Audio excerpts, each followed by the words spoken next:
Бастаймыз. Qancha o'rnimizdan turaylik. Biz qandaymiz?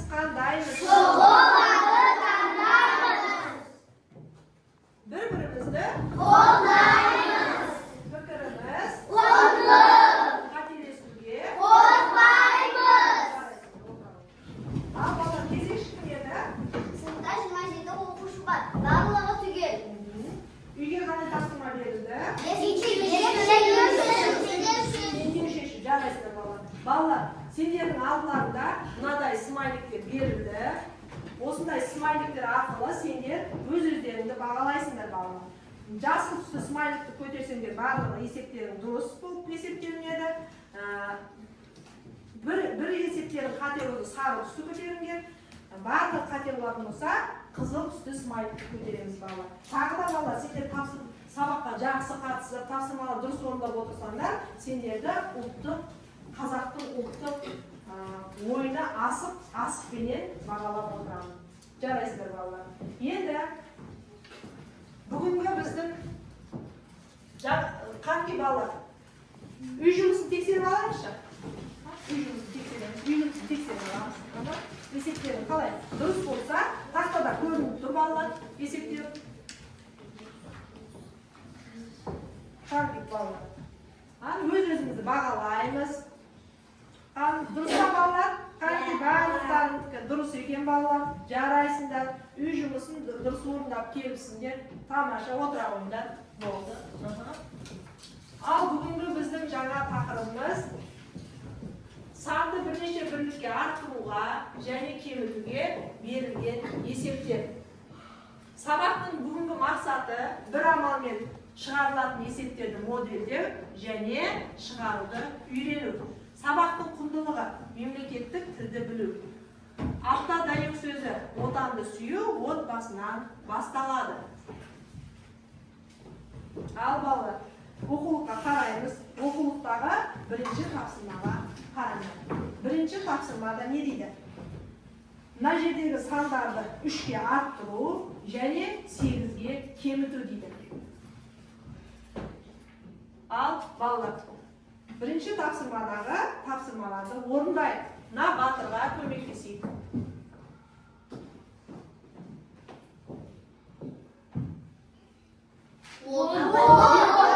Жеті санын 3-ке арттырғанда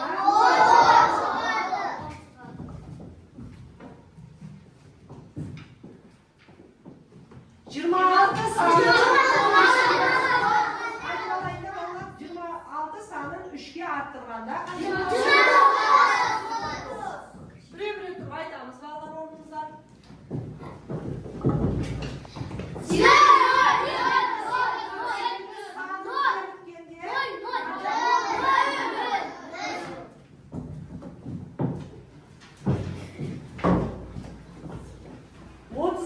Санын 8-ге кеміткенде жарайсыздар балалар. Ал енді екінші тапсырмаға қараймыз балалар. Менде 12 кітап, ал досымда менен 2-і кем кітап бар дейді. Досымда неше кітап бар дейді. Балалар, бұл жерде менде қанша кітап болса, досымда сонша, бірақ 2-і кем дейді. Мына жерде сендерге мен геометрия фигуралар арқылы модельдеп алып келдім. Ал балалар, бұл жерде кем деген амалды кем деген сөзді қолданса, қандай амал қолданамыз? Менде 12 кітап, ал досымда 2-і кем. Сонда досымда қанша кітап болды? 10 болды. Ал енді осыған кем есеп шығарамыз. Ал досымда 10 кітап, менде одан 2-і артық кітап болды. Досымда қанша болса, менде сонша, бірақ менде 2-і артық дейді.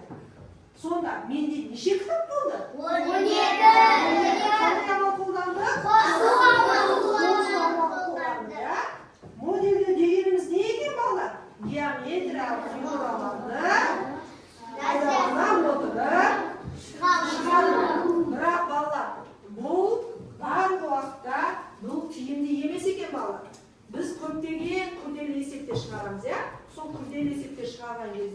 Bizge modelleme емес, sızma arқылы істеуге болады екен. Мінекей балалар, қараңыз.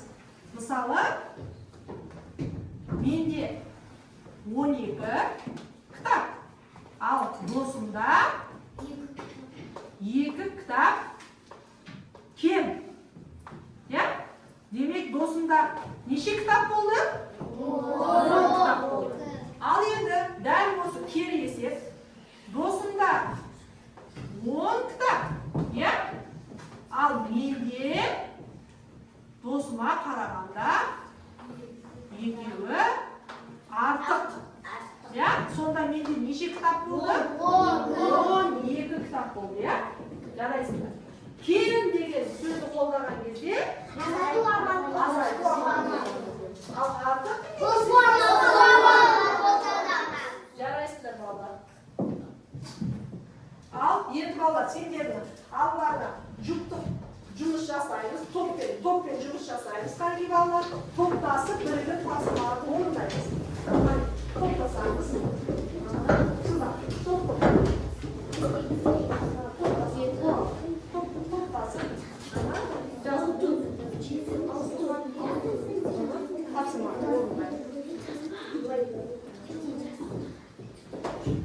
Al ballar, dayı bulduk bak. Dayı bulsak geliriz.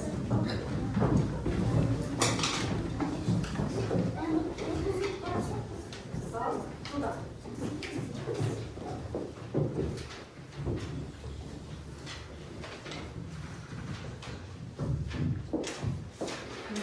Al aytamiz. 3'ke 2'ni artırsak 5, 5'ten 1'de kemsek 4, 4'ke 5'te artırsak 9, 9'a 2'ni kemsek 7, 7'ge 3'te artırsak 10. Şey olur, aytamiz. 10'un 5'te kemsek 5, 5'ten 2'ni kemsek 3, 3'te 5'te artırsak 8, 8'den 2'ni kemsek 6, 6'dan 6'ga 3'te artırsak 9, 9'dan 4'te kemsek 5, 5'ten 2'ni artırsak 7. Жарайсыңдар балалар. Мінекей, балалар сендерді хатик ұттым. Ал, енді тапсырмаға, 4-ші тапсырмаға қараймыз балалар. 4-ші тапсырмада дәптермен, тақтамен жұмысы кім шығады? Кері шығады. 4-ші тапсырма. Текст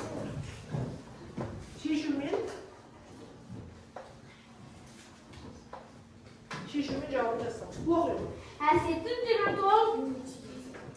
29 дәптері бар. Az жолды дәптерлерінің одан olması артық. Әсеттің неше жолды дәптер бар?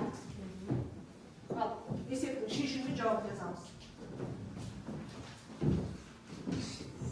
Sizler dәптерlerini жазып отырыңдар балалар. Қанки?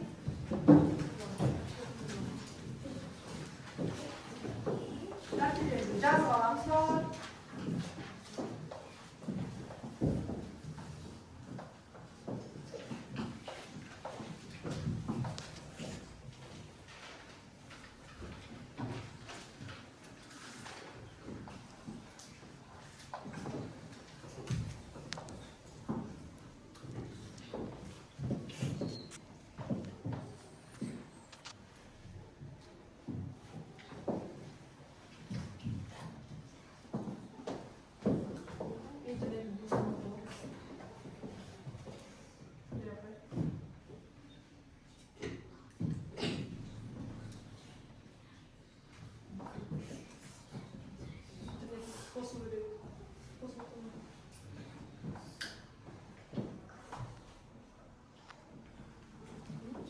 Жазып аламыз балалар, жылдам.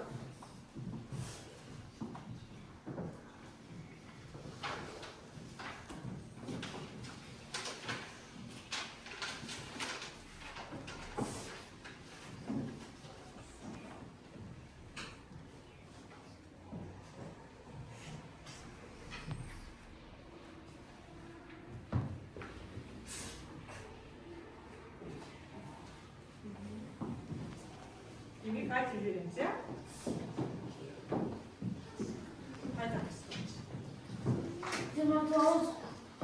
29'ga 16'ını arttırdık. Diye 45. Cevabı Asit'te 45 rolda daftar var. Жарайсың, отыр. Ал, жазмадық па балалар? Енді сен түзәлдің. Орныңыздан тұрып, жарайсың.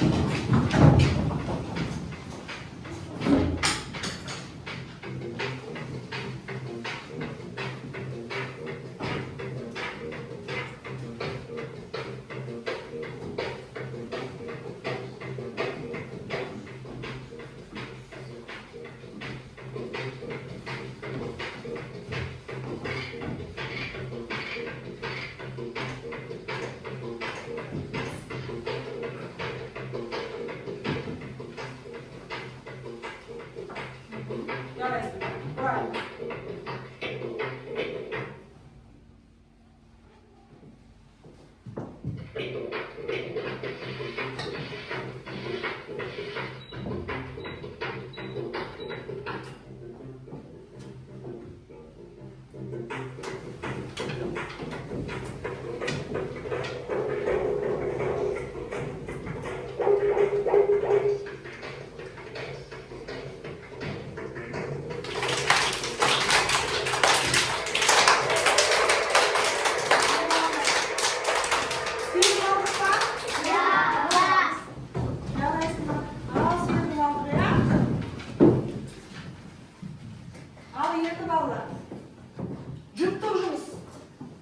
Диктофон әдісі арқылы сендерге мынадай тапсырма беріледі.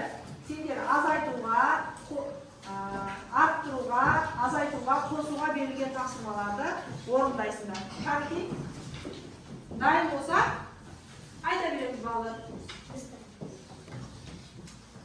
Onda 3'ge kemitsek 7, 9'ga 3'te kemitsek 6, 20'ni 10'ga kemitsek 10, 6'ga 4'te kemitsek 5, 10'da 5'ge kemitsek 5, 10'ga 2'ni kemitsek 8. Buradayız. Buradayız. 3'te 8. Bizde 3 taksan. Arttırsak 6. Bizde koşulan atarsan 2'de 7. 6'ga 4'te arttırsa 10. 10'da atarsan bizde 15. 10'ға 2'ni arttırsa 12. Жарайсыңдар балалар. Ал енді балалар, сендерге болды. Сендерге мынадай сауал тапсырмасы берілді, алдыларында барлықтарында бар, иә? Осы тапсырманы орындайсың. Шында.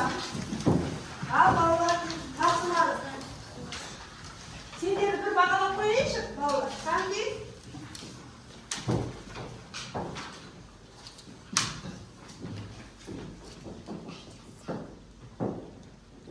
Ал. Тапсырманы. Дұрыс орындағандар үшін сендерді бағалап қойайын. Жарайсыңдар балалар. Ал орындайсыз тапсырмалар.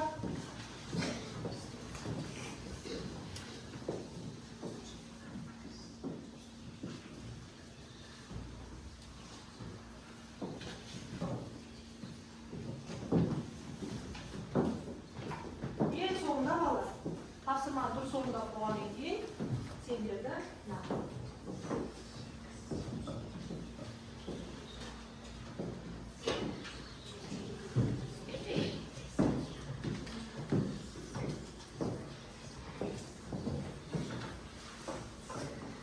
ал енді балалар, бері қараймыз. Тапсырманы. Үйге тапсырма алып алайық. Үйге тапсырма, 6-шы тапсырма, есептік сызбасын сал және оны шығар дейді балалар. Ал енді балалар, бүгінгі тапсырма сендерге ұнады ма? Сабақ. Бүгінгі сабақ болмаған болса, сендерге мынандай сабақты